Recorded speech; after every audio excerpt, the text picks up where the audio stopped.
رو رہی ہے یہ دھرتی ہے سب کی ماں ہے۔ یہ دھرتی یہ بھی کہہ رہی ہے کہ جب بلقیس بانو کے بلاتکاری اور قاتل کو جیل سے آزاد کر دیا گیا تو بلقیس میرے ہی پشت سے نکلی تھی۔ بلقیس، یہ دھرتی انصاف کر رہی ہے میرے ساتھیوں برادران وطن۔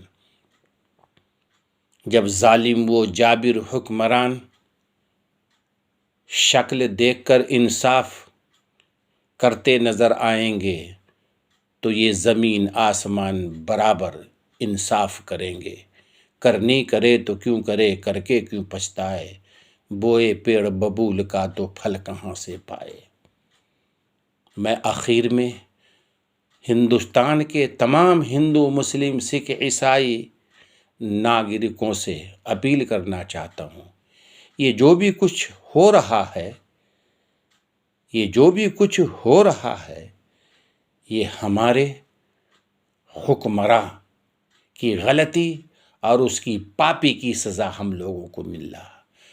آخر پاپی راجا کو کب تک کہ آپ سطح پر بیٹھا کر رکھیں گے؟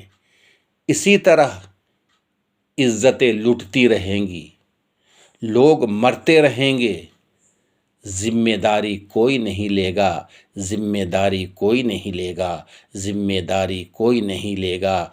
اے ہندوستانیوں، ایک ذمہ دار ناگرک بنو، ایک ذمہ دار شہری بنو۔ اگر حاکموں کے طرف سے ظلم ہو رہی ہے، راجاؤں کے طرف سے ناانصافی ہو رہی ہے، آواز اٹھاؤ، سوال کرو، پوچھو کب انصاف ملے گی۔ اگر انصاف دینے میں بادشاہ، راجا، حاکم کتراتے نظر آ رہے ہیں تو آپ کے پاس بھی ہتھیار ہے، آپ کے پاس بھی سموِدھان ہے۔ ایک ووٹ سے آپ ہندوستان کی قسمت کو بدل سکتے ہیں، اور جب قسمت بدل جائے گی تو ہندو، مسلم، سکھ، عیسائی سکون و اطمینان سے زندگی گزاریں گے۔ یہ چند ضروری باتیں تھی، دل میں کھٹک رہی تھی، نیند نہیں آ رہی، رات کے 1:30 بج چکے ہیں، خاموشی کا عالم ہے، تاریکی ہے، اندھیرا ہی اندھیرا ہے۔ دل نے کہا اٹھو، ایک ویڈیو بناؤ اور لوگوں سے کہو کہ انصاف مانگو، انصاف مانگو، سرکار سے سوال کرو، سرکار سے سوال کرو۔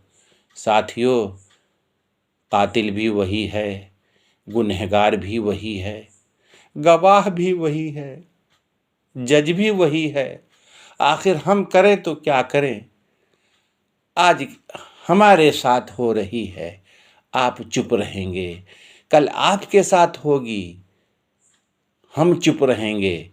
ہمارے دونوں، تینوں، چاروں بھائیوں کی چپی سے سرکار فائدہ اٹھا رہی ہے، ووٹ ہم سے لیتی ہے، ٹیکس کے ذریعے نوٹ ہم سے لیتی ہے، پیٹ میں کھانا نہیں، بھوک مری کا عالم یہ ہے، مہنگائی، بے روزگاری آسمان سے بات کر رہی ہے، پھر بھی ان نیتاؤں کو، ان ذمہ داروں کو ہندو مسلم لگی ہے۔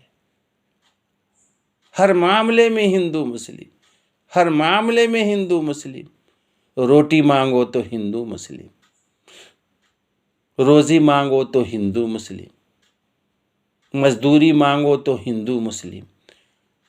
ہم روٹی مانگتے ہیں، نوکری مانگتے ہیں، اور وہ ہمیں ہندو مسلم میں الجھا کر رکھ دیتے ہیں۔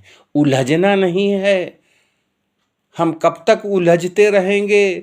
ارے ہماری اور آپ کی چھوٹی چھوٹی نسلیں ہیں، ان نسلوں کو تو یاد کرو، ان کے بھوشیہ اور ان کی لائف، ان کی فیوچر کے لیے تو سرکار سے سوال کرو۔ تو یہ چند ضروری باتیں تھیں۔ میں ہندوستان کے 140 کروڑ شہریوں سے ادباً گزارش کرتا ہوں کہ جس دن آپ سوال کرنے والے بن جائیں گے تو یقین جانیے کہ ملک وطن عزیز ہندوستان میں خوشحالی آ جائے گی۔ آداب عرض ہے، پھر ملاقات ہوگی۔